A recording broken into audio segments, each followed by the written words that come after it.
Good morning everyone. चलिए आज का लेक्चर 3 क्लास स्टार्ट करते हैं। टॉपिक होगा इनलैंड फिशरीज।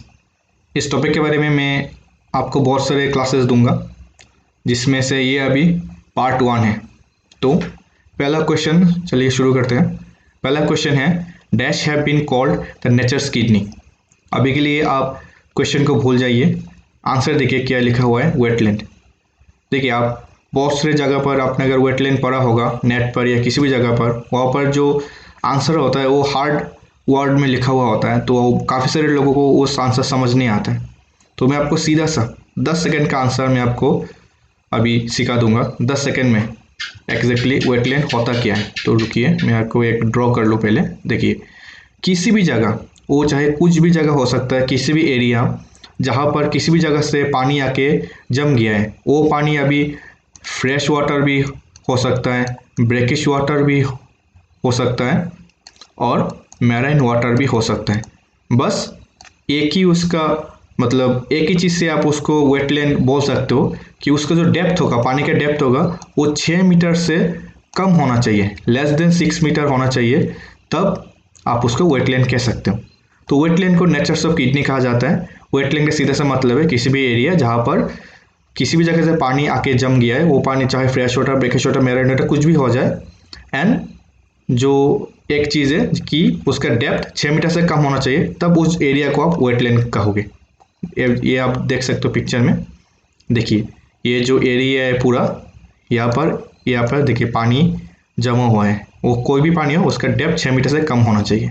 चलिए तो वो अभी वेटलैंड पढ़ लिया, तो उसके बारे में और एक important question, largest wetland in the India. ये काफ़ी इंपॉर्टेंट क्वेश्चन है, आता भी है, काफ़ी सारे लोगों को पता भी है। सुंदरबन, कभी ना कभी तो आपने सुना ही होगा, सुंदरबन जो कि वेस्ट बंगाल में है, वो लार्जेस्ट वेटलैंड है इंडिया में।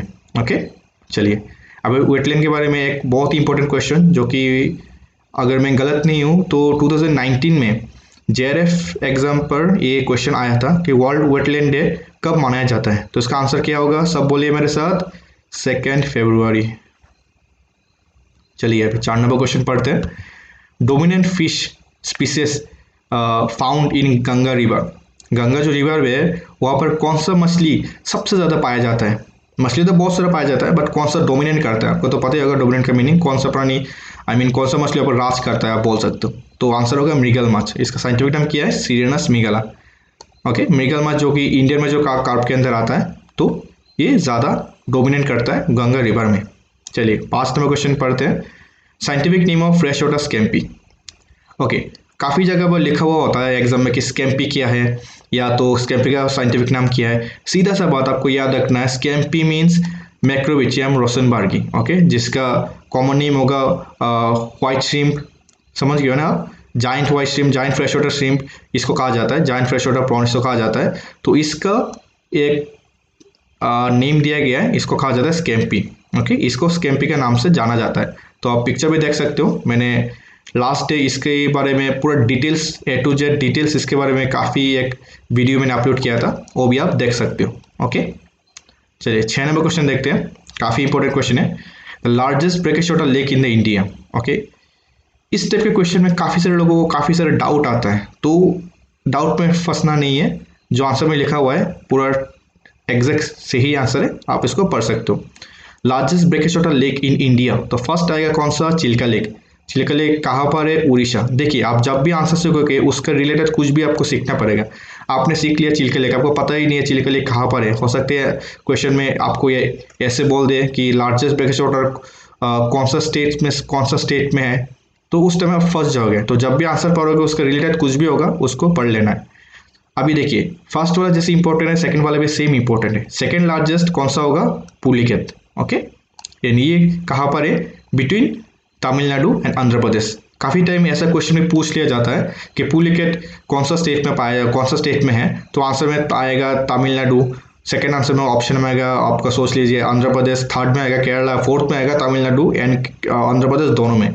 तो इन दोनों आंसर होगा बोथ, बिकॉज इन दोनों के बीच में से ये जो लेक है ये दोनों के बीच में से रह जाता है, तो आंसर तमिलनाडु एंड अरुणाचल प्रदेश आंध्र प्रदेश आएगा। ओके, अरुणाचल प्रदेश नहीं, AP means Andhra Pradesh. Okay चलिए अभी फ्रेश वाटर, अभी हम लोगों ने ब्रेकिश वाटर पढ़ लिया, तो फ्रेश वाटर भी पढ़ना ज़रूरी है। तो largest fresh water lake in India, answer क्या होगा? उलार लेक। ये आप नेट पर देख सकते हो, काफ़ी सुंदर लेक है। ये कहाँ पर है? जम्मू कश्मीर। नाम सुन के पता चलता है जब कश्मीर कितना सुंदर एरिया है, तो लेक भी सुंदर ही होगा। चलिए 8 नंबर क्वेश्चन पढ़ते हैं। Top 3 largest river in India. India में सबसे बड़ा लार्जेस्ट रिवर कौन सा है? तो पहला वाला तो गंगा है, मेरे ख्याल से सबको पता होगा। दूसरा और तीसरा में सबको डाउट होगा, तो दूसरा वाला होगा गोदावरी, याद कर लीजिए। तीसरा होगा कृष्णा। ओके चलिए अभी 9 नंबर पढ़ लेते हैं। Largest fish in the world, बहुत ही इंपॉर्टेंट क्वेश्चन है और काफ़ी लोगों को इसका आंसर भी पता है। मोस्ट ऑफ द पीपल को आंसर पता होगा, मेरे ख्याल से आंसर होगा wheel shark. But most of the people को उसका साइंटिफिक नाम पता नहीं होगा, मैं बोल सकता हूँ आपको श्योर से। आप खुद पूछ लीजिए, अगर आपको आंसर पता होगा व्हील शार्क उसका साइंटिफिक नेम आपको पता है कि नहीं। तो देखिए व्हील शार्क पढ़ लिया, उसके रिलेटेड क्या क्या क्वेश्चन आ सकता है, उसका साइंटिफिक नाम पढ़ लीजिए, राइनोकोडोन टाइपस। मैं हो सकता है मेरा प्रोनाउंसिएशन गलत हो, आप इसको देख लेना, बट ये इसका साइंटिफिक नाम है। अभी इसको पिक्चर में दिखा देता हूँ, ये है व्हील शार्क, आप देख सकते हो। इसको आइडेंटिफाई कर सकते हो, कोई भी बंदे इसको आइडेंटिफाई कर सकता है। बॉडी मैं बोल सकता हूँ नेवी ब्लू टाइप में होता है एंड साथ में व्हाइट स्पॉट होता है, आप देख सकते हैं पूरा बॉडी में व्हाइट स्पॉट है, तो आप इसको इजीली रिकॉग्नाइज कर सकते हो। ओके चलिए 10 में क्वेश्चन पढ़ते हैं। The first state to impose fisheries act. Fisheries act पहले कौन सा स्टेट पे आया था, लिया गया था? तो आंसर होगा पंजाब। ये भी बहुत काफ़ी लोगों को पता होगा, बट कब लिया गया था ये भी बहुत से लोगों को पता नहीं होगा। 1914 में। तो मैं हमेशा सबको बोलता हूँ, मैं जिनको भी पढ़ाता हूँ, कि अब जब भी कुछ पढ़ो आंसर के साथ उस आंसर में क्या क्या और भी क्वेश्चन आ सकता है वो भी साथ में ही पढ़ लो। ऐसा नहीं कि चलो आप भी पढ़ लिया बाद में देख लेंगे, नहीं। अभी आपने पढ़ लिया कि पंजाब फर्स्ट स्टेट है जिसने फिशरीज एक्ट लिया था, साथ में ये भी पढ़ लीजिए कि कब लिया था। हो सकता है नोट्स पर नहीं है तो आप नेट पर सर्च कर लीजिए, हर चीज़ नोट्स पे होना ज़रूरी नहीं है। ओके तो चलिए 11 नंबर क्वेश्चन पढ़ते हैं। व्हाट इज न्यूट्रिएंट ट्रैप, काफ़ी इंपॉर्टेंट क्वेश्चन है, तो इसके लिए चलिए देखते हैं। एस्चुरी, अभी एस्चुरी आपको समझाना पड़ेगा क्या है।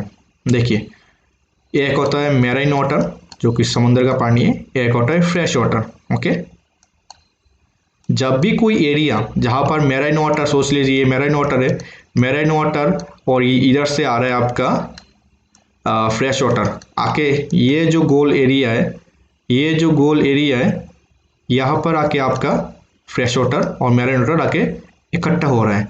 तो होने के बाद क्या होगा, उसका सैलिनिटी में डिफरेंस आएगा। ओके तो उस एरिया को हम लोग कहेंगे एस्चुरी, जहाँ पर fresh water and marine water दोनों एक साथ मात्रा में पाया जाता है। ओके तो आंसर में देखिए एस्चुरी आपने पढ़ लिया। एस्चुरी को क्या कहा जाता है, न्यूट्रिएंट ट्रैप क्यों कहा जाता है, ये भी मैं आपको बताता हूँ।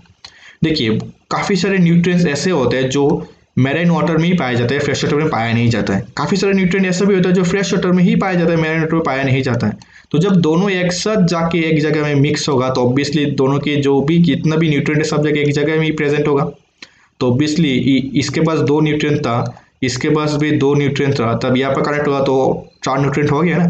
तो मछली या प्रॉन जो भी यहाँ पर मतलब रहेंगे उनको 4 टाइप के न्यूट्रिएंट मिल रहा है ना, तो इसको न्यूट्रिएंट ट्रैप कहा जाता है। ओके एंड एस्चुरी मतलब न्यूट्रिएंट एस्चुरी को कहा जाता है। अभी देखिए साथ में मैंने कुछ लिख के रखा है, हुगली मतलब एस्चुराइन। अभी ये क्या है, ये है इंडिया में सबसे बड़ा एस्चुरी। सबसे बड़ा एस्चुरी का अगर किसी ने बोला तो आपको उसका आंसर देंगे हुगली माल्टा एस्चुराइन। ओके देखिए ऐसे भी कुछ भी आंसर होगा, क्योंकि मैंने जहाँ से भी एक क्वेश्चन लिया है वहाँ पर आंसर सिर्फ एस्चुरी ही था, हुगली माल्टा ऐसा कुछ लिखा हुआ नहीं था, वो मैंने खुद निकाला है। तो आपको भी ऐसे ही सीखना पड़ेगा, हमेशा एक आंसर में नहीं, साथ में कुछ भी रिलेटेड आपको सीखना पड़ेगा।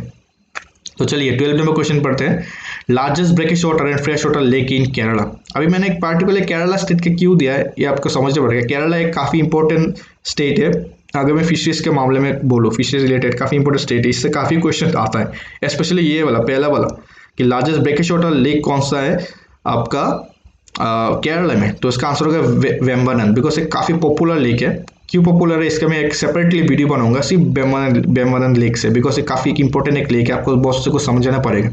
तो ब्रेकिश वाटर में सबसे बड़ा है वेम्बनाड, लेकिन ये जो टेक्निक है बहुत पुराना हो गया है। काफ़ी जगह में आपको यही क्वेश्चन मिलेगा, largest brackish water lake in Kerala. हो सकता है इस बार आप जो एग्जाम दोगे या अपकमिंग जो एग्जाम दोगे वहाँ पर जिस एग्जामिनर ने क्या कहा, एग्जामिनर ने ये कर दिया ब्रेकिश वाटर ना देकर फ्रेश वाटर दे दिया केरला में, तो काफ़ी लोगों ने ब्रेकिश वाटर पढ़ के आया होगा, उन लोगों ने वेम्बनाड ही आंसर दे दिया होगा बाय मिस्टेकली। तो आपको ठीक से पढ़ना, अगर फ्रेश वाटर होगा तो उसका नाम क्या होगा, Sasthamcotta lake, Sasthamcotta lake. Okay, आपको ये याद कर लेना है। तो चलिए 13 नंबर काफ़ी इंपॉर्टेंट है, अगर मैं जीके बोलूँ related to fishes. Deepest lake in the world. Okay, मैं आपको दो चीज़ और बोलूँगा, ये दोनों चीज़ आपको लिख लेना है। Deepest lake in the world अगर आपको किसने कहा तो वो हो जाएगा आपका बाइकल लेक। ओके, साइट में क्या लिखा हुआ है, oldest lake in the world, world में सबसे पुराना लेक है। अब ये 2 पॉइंट आपको और भी लिखना है। ओके, एक तो हो गया आपका oldest lake in the world, second हो गया सबसे डीपेस्ट लेक भी है, और थर्ड वर्ल्ड में सबसे बड़ा फ्रेश वाटर लेक भी है। ओके, फ्रेश वाटर लेक भी है ये। अगर मैं इंडिया की बात करूँ, याद कीजिएगा मैं थोड़ा देर पहले आपको क्या कहा था, इंडिया में सबसे बड़ा फ्रेश वाटर लेक कौन सा है, याद कीजिए उलर।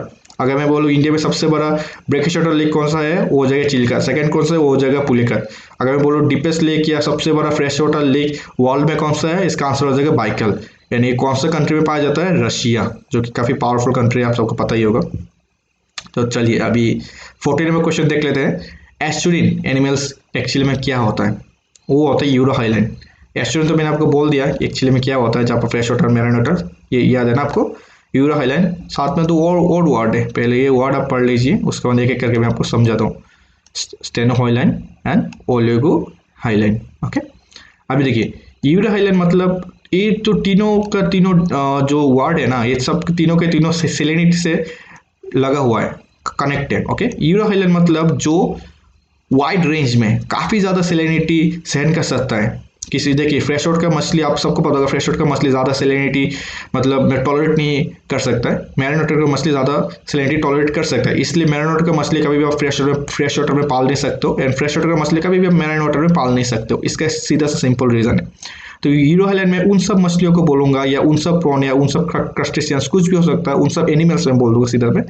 यूरो हाइलैंड में उन सब एनिमल्स को बोलूँगा जो वाइड रेंज में सेलेनिटी को टॉलरेट कर सकता है।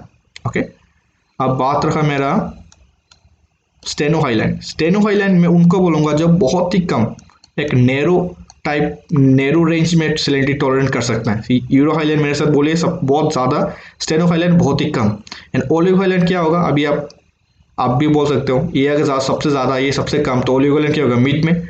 ओलिव हाइलैंड मतलब जो मीडियम रेंज में टॉलरेट कर सकता है। ओके, तो एस्चुरिन में यूरो हाइलैंड होता है जो वाइड रेंज सेलेनिटी टॉलरेट कर सकता है। ओके, लास्ट क्वेश्चन आज के क्लास के वो होगा फिश दैट इजीली ब्रीड, ये यहाँ पर स्पेस होगा इन पॉन्ड। ओके, देखिए यहाँ पर अभी मैं आपको जो चीज़ कहूँगा शायद आप लोग उसको बिलीव करो या ना करो, बट एक्सेप्ट कॉमन कार्प, जो हमारा कार्पियो मछली है, जो कार्पियो मछली है कॉमन कार्प, उसको छोड़ के कोई भी, चाहे वो आईएमसी इंडियन में जो कार्प हो, चाहे एग्जिट कार्प, कोई मछली पॉन्ड में अंडा नहीं छोड़ता है, और अगर छोड़ता भी है तो वो फर्टिलाइज नहीं होता है। अभी आप बहुत सारे लोग कहेंगे नहीं हमारे पॉन्ड में तो ये मछली हर साल मिलता है, हर साल मिलता है, एक्चुअली में नहीं होता है, आप मानो या ना मानो। स्टील वाटर या मैं बोल सकता हूँ पॉन्ड में सिर्फ कॉमन कार्प ही इजीली वहाँ पर बच्चा कर सकता है। ओके, कॉमन कार्प इजीली वहाँ पर मतलब एग रिलीज कर सकता है, एंड वो फर्टिलाइज होके एग से बच्चा भी निकल जाता है। बट अगर मैं बाकी जितना भी मछली है सबकी बात करो तो उन लोगों को रनिंग वाटर, स्पेशली रिवर में सबसे अच्छा होता है कि मतलब ब्रीडिंग प्रोसेस बाकी मछलियों का।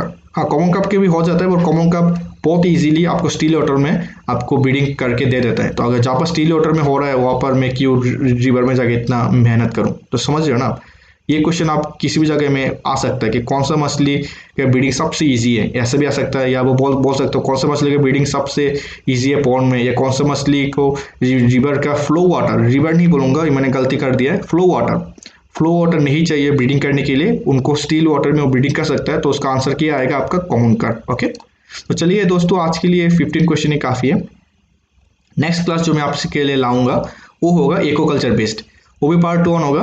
एंड ये जो मैंने आपको अभी पढ़ा लिया इंडियन फिशरीज है, पार्ट 1 है। ओके, पार्ट 1 ये पार्ट 1 है, इसका पार्ट 2, 3 भी आएगा, बट वो सीरियल वाइज नहीं आएगा। अभी मैं याद कर रहा हूँ कि नेक्स्ट क्लास में एक्वाकल्चर में दूंगा, जो कि काफ़ी इंपॉर्टेंट क्वेश्चन होगा। आप बस एक बार उसको देखिए, अगर आपको पसंद ना आए आप मत देखिए, बिकॉज जो भी क्वेश्चन मैंने कलेक्ट किया है वो काफ़ी इंपॉर्टेंट है। अगर मैं एग्जाम पर्पज से बात करूँ, आपको अगर एग्जाम अच्छा मार्क करना है तो आप एक बार बस उसको एक क्वेश्चन के लेवल को देखिए। ओके, तो इसका नेक्स्ट पार्ट इसका नेक्स्ट 3 पार्ट मैं और भी लाऊंगा इनलैंड फिशरीज का, वो भी मैं धीरे धीरे आपको देता रहूँगा 1-2 दिन बाद ही। बट नेक्स्ट क्लास जो आएगा वो एको कल्चर में आएगा। तो आप सबको मैं यही सजेस्ट करूँगा, ये जो एको कल्चर का जो क्लास पार्ट 1 होगा उसको मिस मत कीजिएगा, काफ़ी इंपॉर्टेंट होगा आपके लिए। तो चलिए दोस्तों, आज के लिए इतना ही है। अभी आप सब भी इसका PDF आपको चाहिए तो मैं लिंक दे दूंगा नीचे, इसका PDF आप लोग ले सकते हो। बाकी आप ठीक से पढ़ाई कीजिए। चलिए आज के लिए इतना ही है, बाय बाय।